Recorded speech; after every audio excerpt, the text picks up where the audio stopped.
And we are back with the third segment of the GSMC Basketball Podcast presented by the GSMC Sports Network. And in this third segment, I'm going to talk about Paul George and how Kawhi Leonard and Paul George, they could have teamed up on a completely different team. You guys can see by the ticker down there. I just did this. I need to get better with the directions with the camera. But aside from that, Paul George recently, he revealed that he was, before making the decision of going with the Clippers in 2019, that he was going to go to the Toronto Raptors to team up with Kawhi Leonard. So, obviously, Kawhi and Paul George, when they were on the Clippers, they didn't really have the best career, I guess you could, well, they didn't really have the best tenure, I guess you could say, because this was a team that was expected to win championships. This was a team that was expected to compete with the Lakers. This was a team that was supposed to finally be competent enough to host a Battle of LA between the Lakers and them in the postseason. But as we know, that never happened. And I don't think the Clippers get enough scrutiny, I guess you could say, for being unable to accomplish this. I mean, LeBron James and the Lakers get more hate for winning a title in the bubble than the Clippers do for not even making the finals with Paul George and Kawhi. It was riddled with injuries, and on top of that, it was riddled with chokes. And these just get swept under the rug immediately. And it's like, I just don't understand how. But aside from that, Paul George recently revealed that he was going to sign with the Raptors to team up with Kawhi Leonard in the 2019 season. In a recent episode on his podcast, so he said that before he decided to join the Clippers, he had talks with the Toronto Raptors regarding a potential move to Canada. This was his quote: "I was close to going to Toronto. Like, we were deciding to go to Toronto or the Clippers," George said via Law Murray of The Athletic. Ultimately, the Clippers put something better, a better package together, a better trade package together that sent me to LA. But I was close. He was going to re-sign to Toronto, and we were going to go to Toronto. So, apart from the fact that this is still going to buy the article, apart from the fact that George came extremely close to becoming a Raptor, another big takeaway here is that he and Leonard were very much determined to link up half a decade ago. They got their wish, and they both joined the Clippers at the same time, but as we all know, the partnership did not exactly deliver the desired results. Now, would it have been different if they would have joined the Raptors as opposed to joining the Clippers?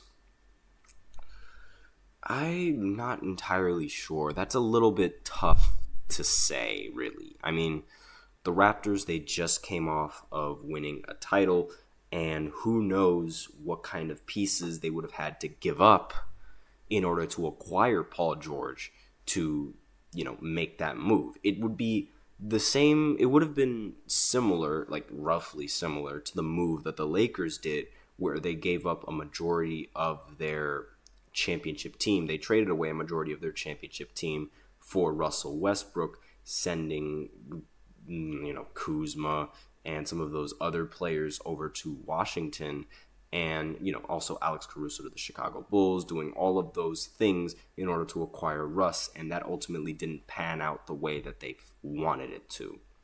So, do I think they would have won a title in Toronto? Honestly, I think the chances would have been a lot better because the West, the competition in the West was just much more difficult than the competition in the East in that year. The only team that they would really have to worry about in the Eastern Conference would have been there's a couple of teams now that I think about it. They would have had to deal with the Brooklyn Nets with Kevin Durant and Kyrie, would have had to deal with Giannis Antetokounmpo and the Bucks. They would also have to deal with the Miami Heat. But those are those are the powerhouses of the Eastern Conference, whereas the Western Conference, anyone could have been competing in those playoffs. And quite honestly, I don't know. It's really tough to say because like I just feel like the Clippers, like they're just, how do I say this? I feel like they're way more unlucky than and like, you know, that might be like a dumb reasoning for it, but let's face it, there are several opportunities where the Clippers, like, they could win and they could win it all, but they just don't. I don't know what it is. They just don't end up winning it all. And again, they're just really, really unlucky. And another thing that I completely forgot to mention was that LeBron wasn't in the Eastern Conference anymore. So they wouldn't even have to worry about playing LeBron in the postseason if they would have joined Toronto as opposed to joining the Clippers. Like, it's really tough to say. Like, I obviously don't want to be a little bit, superstitious about the fact of them, whether or not them joining Toronto or them joining the Clippers was going to play out a little bit differently.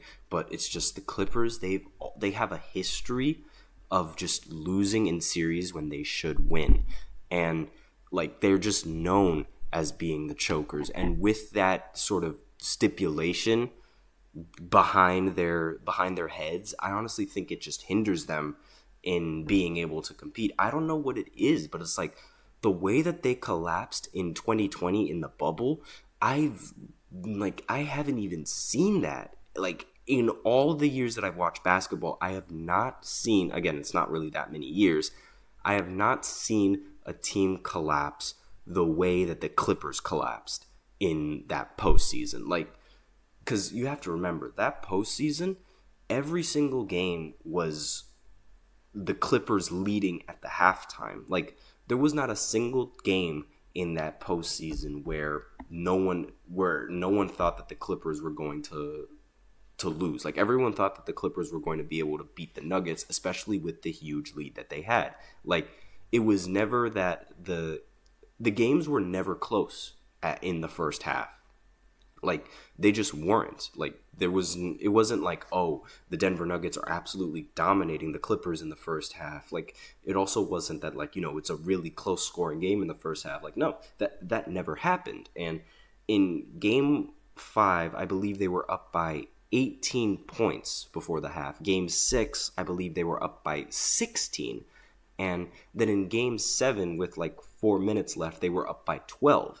And they just completely collapsed. I don't see that is the most Clipper thing in all of, like, that's literally what you call it. That is the most Clippers basketball that you could ever see. And I just don't think that the Raptors, if they would have played on the Raptors, that would have happened.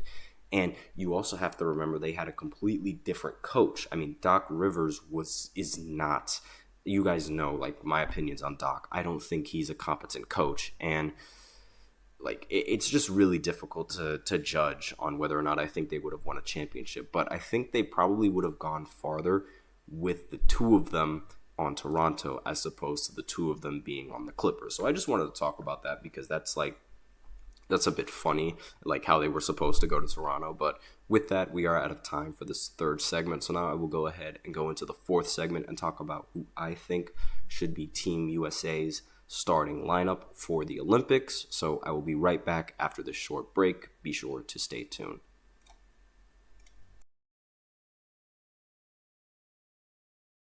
For the best and latest podcasts available anywhere, go to the podcast app on your cell phone and type in GSMC to access free content-rich podcasts on health and wellness, book reviews, sports, entertainment, relationships, social media, movies, technology, finance, and even weird news. Subscribe and download the GSMC Podcast Network's family of shows, available everywhere podcasts are found.